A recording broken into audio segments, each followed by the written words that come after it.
before Project Nigel had started, and I was just doing my car things.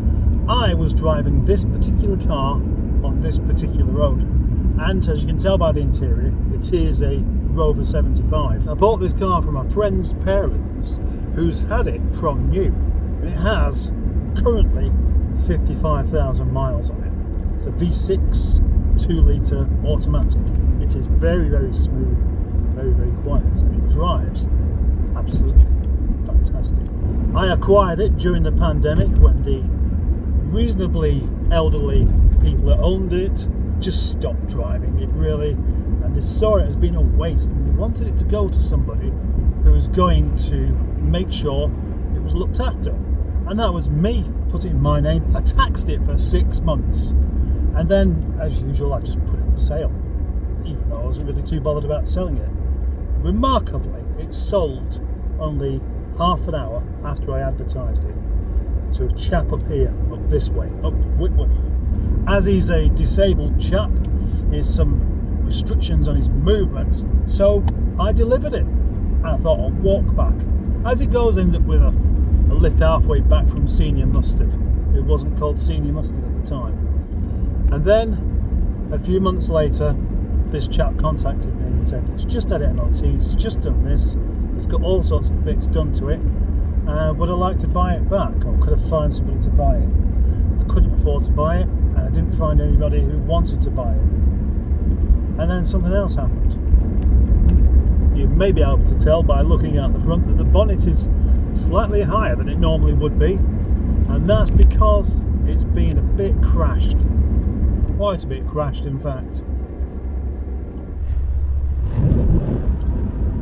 This engine sounds fantastic, but it's not quick, not by any stretch of the imagination. The 2-litre just doesn't have a great deal of torque, but what am I doing? It's not like I'm doing a review of this car, I'm not. Just stop that there, silly. Let me introduce you to this car. It's a 75 2-litre club. So, no leather seats, no climate control, wind down windows in the back. Actually quite a rare thing these days. The chap that owned this car has done some modifications on it, as you can see here and here and here, etc. These things aren't to everybody's taste, but it was his car and it was up to him to do it. Personally, I like things to be standard, and I think most people do as well, so I think all these bits do need to come off, really, because the majority of people that may want this car after me probably won't want it on there. Listen to this though. That is so smooth. And the interior is just as clean as I remember it being before, so that's all a good thing. Yeah, that's a good start. I like that. I like things being nice. Yeah, I do.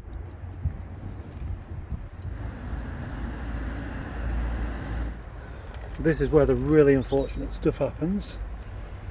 As you can see, that's definitely had a proper crash.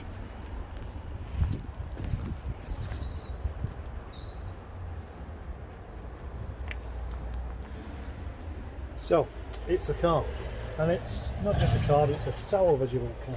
Although it looks a bit of a mess because of that, and maybe because of difference of taste. All of this stuff can come off, and I will take it off. That just needs some parts, specifically a front bumper, a bonnet, a wing, a headlamp, a slam panel, a crash bar, a radiator, and the radiator housing. That's what I know of so far. Oh, and a grille as well. So, all I've got to do now is go on the hunt for some parts. And obviously, I don't have to hunt too far because I'll have the parts here somewhere.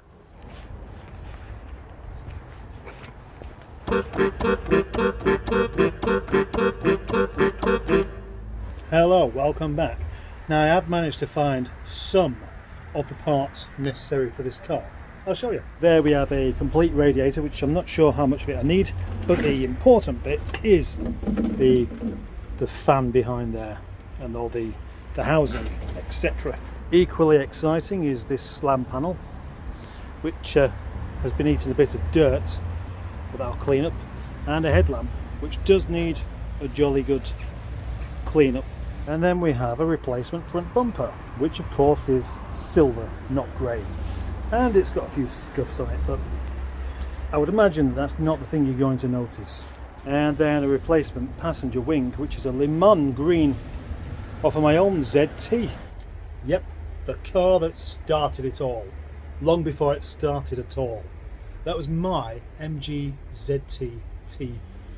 Diesel automatic in lemon green. It was a fabulous car until the moment came where both front springs broke and the bottom pulley went at the same time. And I took it apart because nobody wanted to buy it. If that was now, rather than 4 years ago or 5 years ago, I would endeavour to fix it. What is definitely missing is a grille, and the other thing I don't have is a bonnet.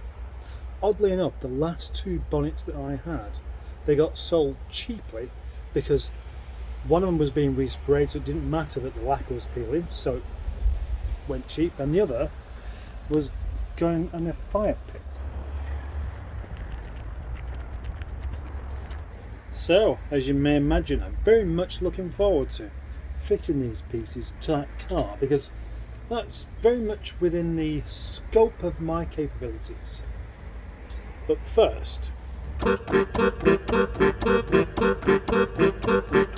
hello, this is the next day, which you can probably tell by the fact that it's lighter and it's raining.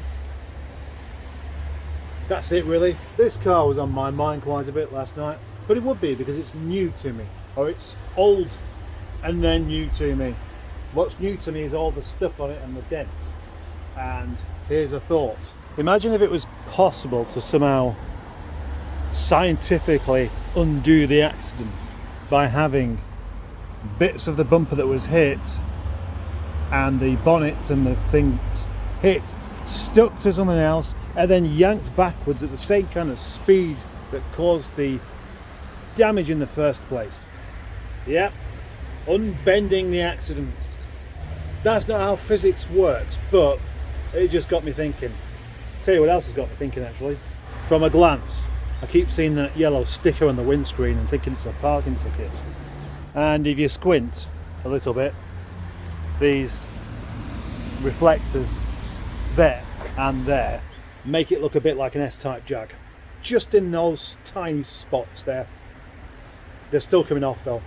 And then I got thinking more about these add-on bits, all of these extra bits everywhere, all these extra bits of detail, all the chrome strips, the wind deflectors with chrome bits on, the extra badges, these there, and then the extra, and that bit there in particular. And that is that the Rover 75 was designed very much with looking almost a bit blingy in an old-fashioned way, and so it doesn't really need anything else. In actual fact, one of the things that probably would have put people off about this car in the first place was the amount of bright work on there instead of blacked out bits, which is why when MG did their ZT, all of the chrome went. It was just replaced with colour-coded things instead.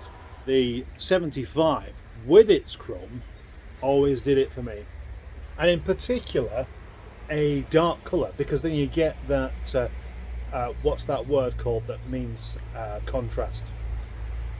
Contrast, that's it. You get this contrast between the bright and the dark, and I always thought it was fabulous. But any more would have been too much. Any more. But that's the thing. We all have a different perception on what is too much and what is too little. For example, I have a friend called Simon who lives in Wales. He knows Hubnut, you know. And he's got a Metro. A really nice little Metro. And the rear screen is so full of stickers, retro stickers, that you can't even see through it. And I don't think he's even finished. And he likes that. And I've made it clear that I don't. And the point is, my opinion isn't important because it's his car. So what I could do is peel off all these things and just keep them to one side for the new owner, when there is one, to decide whether they want to keep them or not. There is one thing I would have done actually, one bit of chrome I would have done, and that is the mirror caps. I always think they look good in chrome. I am tempted to remove some of these now. That's not original, is it? That's not original. Obviously that is unnecessary. That's already come off. That's made my mind up. I'm going to get the rest of them off now. Shouldn't take long. I wonder what that badge is even off, because it's definitely not a Rover. I would quite like to crack on with the efforts of changing the bumper and the wing and the slam panel and everything, but I probably won't have time to do that on a weekday, so let's do these stickers. Yeah, why not? Let's make it look like a car that is just crashed.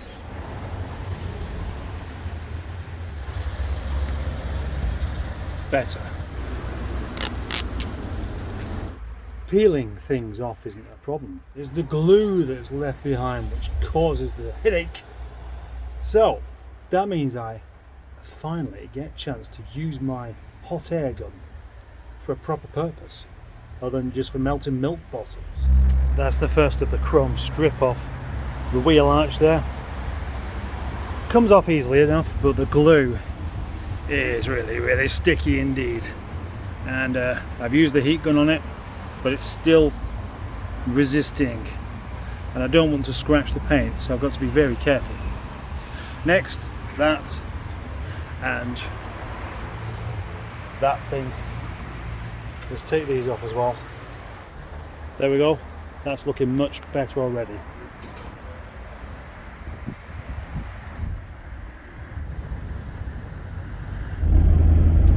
Blood, sweat, determination, tears, anger, cups of tea, and that's just removing half of the stickers so far.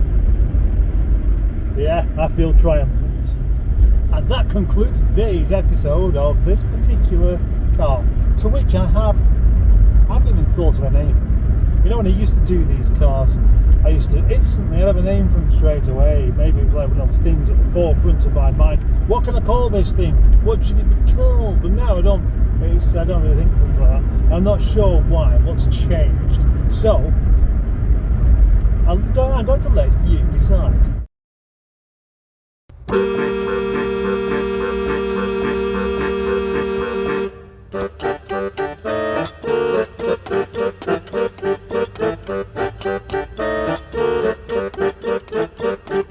Hello, my name is Paul and I run this channel, and I spend an awful lot of time and effort trying to make these videos as interesting, quirky and amusing as possible. So if you like them, please do subscribe and press that notification bell as well. If you want to support the channel further, you can do.